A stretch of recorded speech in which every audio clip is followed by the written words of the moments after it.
Let's see what this guy has a yap about. Moon.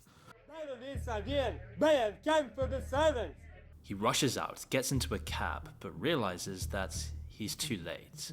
See, this is a plan orchestrated to ruin everything the founder built, and as the founders and their lawyers are taken into custody, they helplessly witness the police raid their 10 data centers. This has been Hollywood's plan for years, and now it's being executed flawlessly, as Hollywood's internal calculations point to billions in lost revenue from piracy. They needed to stop this, and after years of plotting, lobbying, and diplomatic threats against the Swedish government, eventually the MPAA got the raid they had wanted.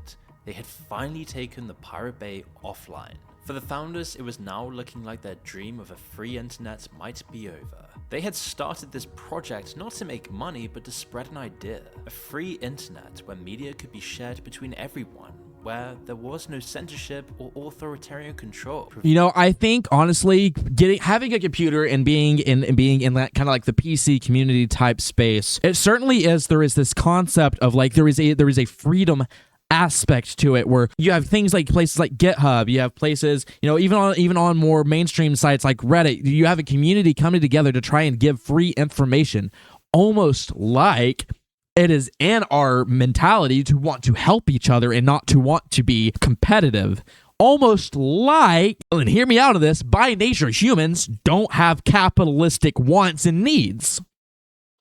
We see this mirrored on the internet. These Swedish guys, want a free internet, you know, called the Pirate Bay search engine so that you could search for whatever you want and you can access it for free. It's community based. Certainly, I think it speaks a message to what people actually want. People actually want community. People actually want to freely share thoughts and ideas without there being a paywall or a subscription behind it. The site is now more popular than it's ever been, with thousands of new visitors from the international publicity that the raid generated. Hollywood, the MPAA, and their indebted authorities hadn't even won the first battle, and now they are in for a very long war. By the year 2000, internet piracy had gone mainstream. Progression in internet and file sharing technology meant that semi-legitimized services were beginning to appear, catering to millions of eager customers. Napster's legendary run from 1999 to 2001 was a big red warning sign for pirates in Hollywood. For Hollywood, it was clear that there was massive potential in file sharing. Clicking download is just a million times more convenient than buying a film or a CD in person. It was the next step in media, but the pirates had gotten there first. Napster grew absolutely massive incredibly quickly, but it was obviously a company and it was based in the US, which made it easy for the music labels to attack on a legal front. Their assault was nasty, brutal, and short. Within months, one of the fastest growing tech companies ever had been stripped for parts in the courts.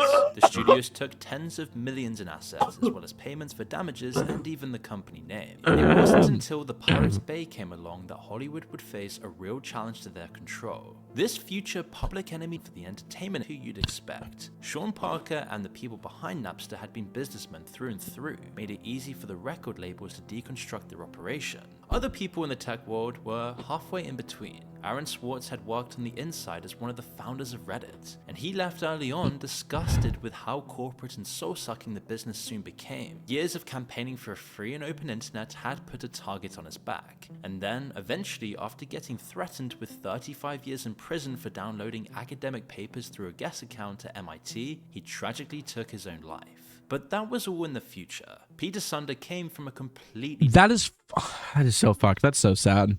That's so sad.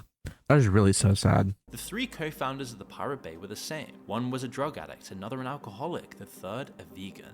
They had no real assets, no financial power or business acumen. Unlike Sean Parker or Aaron Swartz, they would never work on the inside. Their beliefs meant they would always be at odds with the establishment. But they shared a vision, an enthusiasm for a certain type of peer-to-peer file sharing which had almost limitless potential. Frederick and Gottfried did the majority of work behind the scenes. Peter was more suited for the public-facing work, to be the face of the operation. and it was here that the Pirate Bay would come to shine. While the US legal system was taking apart Napster in 2001, the EU was passing its own new copyright laws to deal with these new kinds of companies. Most of Europe was pretty quick to comply, but Sweden dragged their heels. Downloading content was a part of their national identity. It was far more common than in other countries. This was partly because of culture. Sweden heavily regulates alcohol, for example, but also has a long, storied history of moonshining in the countryside. They don't take so well to authority generally. Oh, so we've been lied to our life. America's not the land of the free. Fucking apparently Sweden's the land of the free. Apparently they actually stand on business, because here in America, we don't stand on business.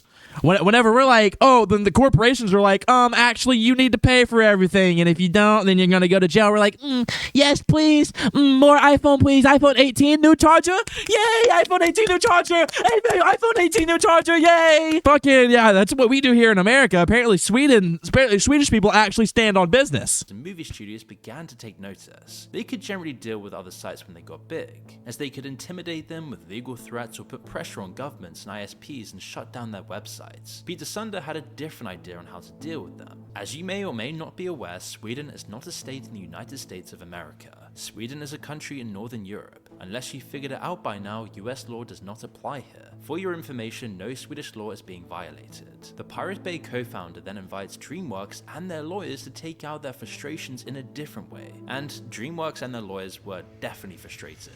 What aura do you have to look at fucking Warner Bros, DreamWorks, and all the big fucking players' lawyers and be like, actually, go fuck yourself? Straight aura farming. He knew that they were impotent threats designed to scare off lesser pirates who would back down without knowing their own rights. Of course, the stakes here are massive. If any one of these threats actually landed, the Pirate Bay could go the same way as all the other competitors eventually went. But Peter knew that for now, he could turn it into their advantage instead, using one of their only weapons in their arsenal.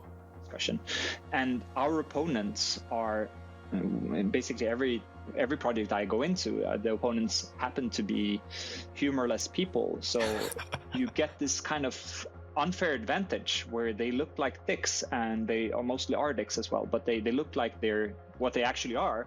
And so you get kind of a lot of sympathies for your cause, because you pull down their trousers and see that they're just assholes, right? Sweden was still in violation of not following the laws they had passed in 2001. Then they made a direct complaint to the Swedish government in November of 2004. Sweden still didn't budge. Finally, fucking good shit, dude. Fucking good shit. Sweden didn't budge, dude. They're fucking over here trying to ram their fucking fist right up Sweden's asshole, and Sweden's just like not budging about it. And good fucking shit. Literally, you can't force your foreign law onto another country. You don't want your media to be in that country? Figure that the fuck out. As long as it's gonna get in that country, they're not breaking any fucking laws, dude. They're not breaking any fucking laws. You're being greedy. You're big and you're greedy. Finally, the mounting pressure from Hollywood and American elites made Sweden give in, passing new laws in 2005 that specifically targeted the Pirate Bay. Most people and most news sites barely even noticed the change in laws. They thought it would have no influence on regular people at all, and they were kind of right, but they didn't realize that this minor change in the law would completely change the internet forever. Peter Sunder and his co-founders knew exactly what was going on though. Their legal immunity had just been revoked, and they had already begun their preparations for the next phase of their project. They needed to outsource their servers abroad to have any chance of surviving legal action. The MPAA was also making moves and readying their attack. They even began to physically stalk the founders, hiring private investigators to follow them everywhere and take notes of their locations. Some sources say that the Pirate Bay and their co-founders had a man on the inside, who gave them a few hours warning of the incoming raid. That would be insane, bro. They had people on the inside? These fucking dudes, what do you mean they got people on the inside of the government? These dudes running the fucking piracy website, just fucking being like, all right, they're here? All right, bet. Fucking, dude, fucking, what is this, a movie? What is this, a movie? The raid was a success on paper, but in reality, they had done pretty much nothing to actually stop the Pirate Bay. All those servers they confiscated, most of them weren't even owned by the Pirate Bay. Instead, tons of other Swedish independent websites got taken down instead, hurting really only small businesses. Lots of the policemen also had no idea what they were looking for either, confiscating computer mice and speakers which obviously did nothing. As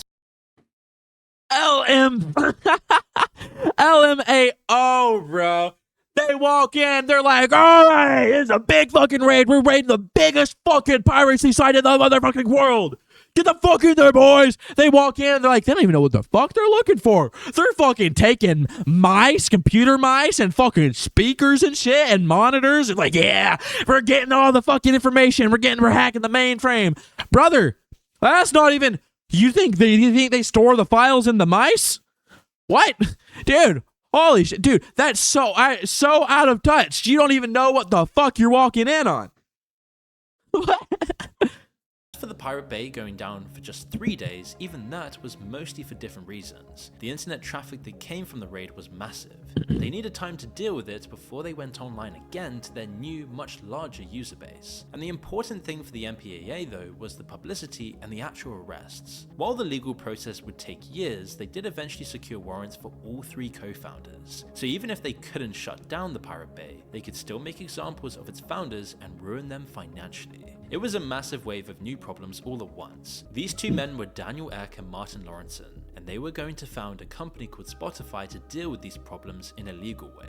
Of course, they would need a starting point, and they needed music to let people listen to on their platform, but they weren't going to go all out and just buy all the music in the world, even if that's what they wanted to sell to their users. What they did misused this new revolution in media, whilst also disregarding the law as well, as they just pirated it. Spotify's original catalog was almost completely illegal, and their service was too.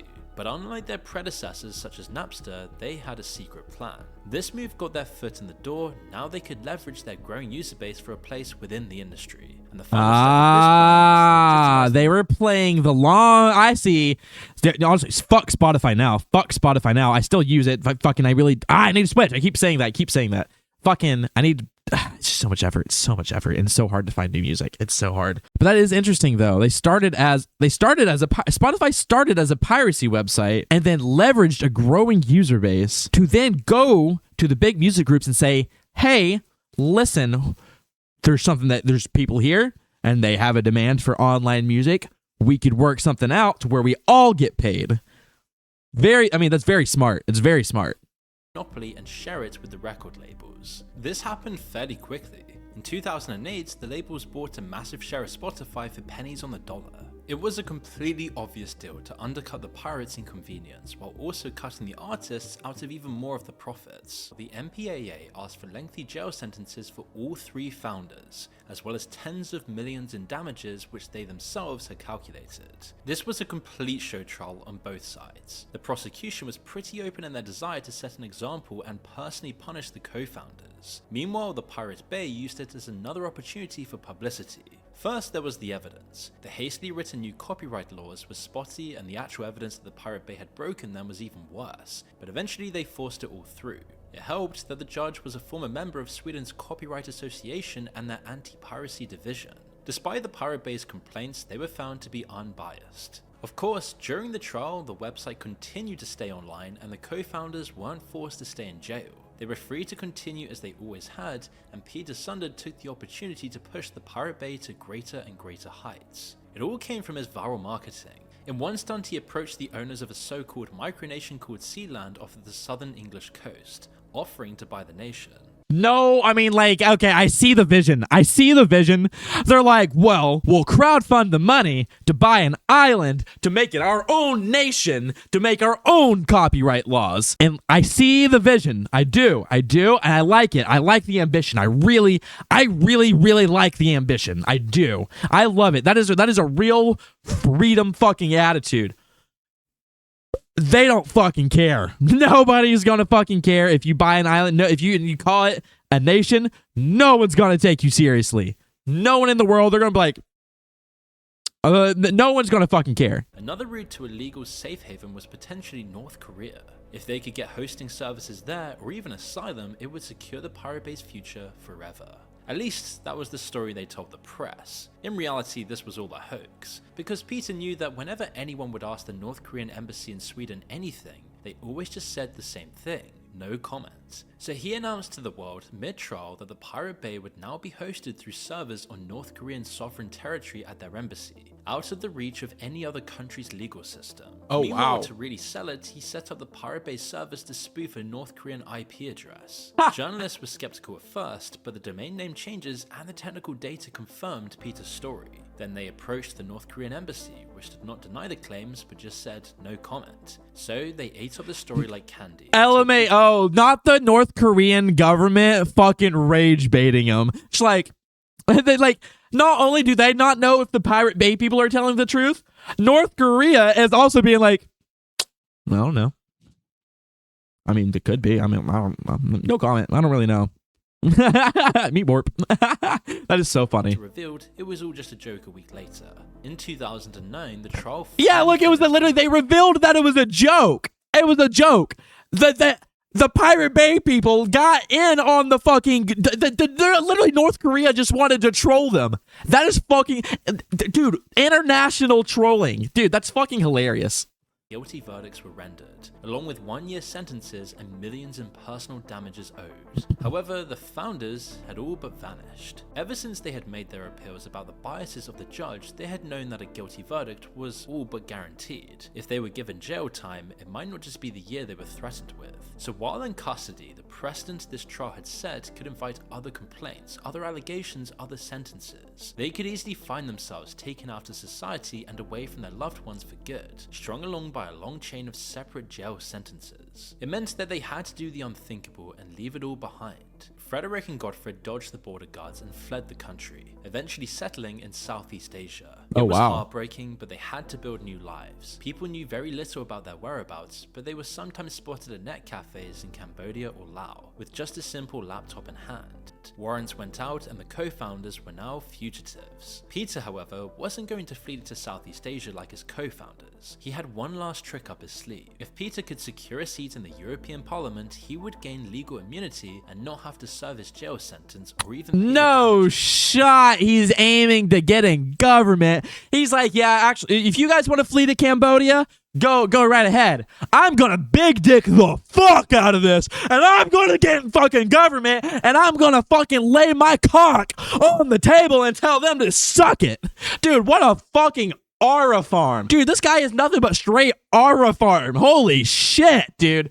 What a fucking big dick move. Finished national, Peter ran on the platform of internet freedom and liberty for the Pirate Party. It wasn't as much of a stab in the dark as his other stunts either. They had previously gained seats in the European Parliament off of the back of the publicity for the raid and the trial in 2009, but it wasn't meant to be. After a loss of the polls and with no options left, Peter was finally arrested in 2014, 8 long years after the raid, which had started it all, and 2 years after he was called in to serve his sentence. This whole worldwide search they had undertaken had just been a huge waste of time, as Peter was finally spotted at a farm in southern Sweden rather than across the world. He had no choice but to serve his time. In a year, he was then out again and straight back to campaigning for internet freedom. Gottfried had been arrested a couple of years earlier in Cambodia and was extradited to Europe, where he eventually served 3 years, some of which in solitary confinement. Frederick was arrested around the same time on the Laos-Thailand border, where he served just under a year before being released. As for the damages, they never really got anything of value. Despite their claims, the Pirate Bay hadn't enriched its co-founders, so they couldn't get blood from a stone. Hollywood didn't even care at this point anyway. Streaming services had given them everything they wanted, and now they could focus on squeezing the showbiz industry itself for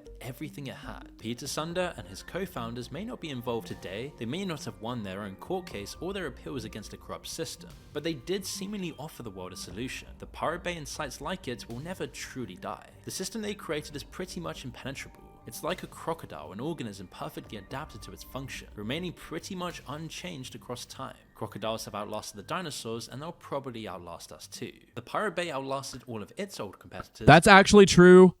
Crocodiles are actually one of the most fucking tough creatures and ever. Since the dinosaurs, till now, and even when the fucking sun explodes, I guarantee you they'll probably just fucking live in space. They'll probably just be space crocodiles.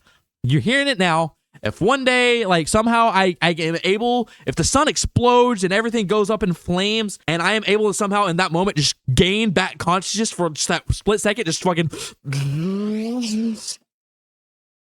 I would probably see space crocodiles because they would probably live that long. As long as the co-founder's vision for a free internet stays alive, there will always be people willing to keep it running. As we've mentioned in this video before, piracy is rising once again as streaming collapses. It's pretty much impossible to completely stamp it out, as today it's mirrored over thousands of proxy sites. There are many moles to whack, and in 2012 the Pirate Bay switched to Magnet Link, so anyone with a file to share could generate their link. The change also cut down the size of the directory by a lot. Today the Pirate Bay's core files are also small and easy to replicate. It's pretty much impossible to wipe out, which means thanks to the Pirate Bay, there seemingly will always be a release file for the greed of the studios and record labels. The harder they squeeze consumers, the worse they make their services, and the more people will resort to sailing the high seas. But the recent rise in piracy is no coincidence. It isn't just about this, as this underground layer to the internet may well become the final refuge for free thinkers. In the UK and soon in other Western countries, controversial sites and opinions are getting blocked behind ID scans. Facial recognition is now everywhere. Mass surveillance has become the norm. Countries like Australia are banning social media for many.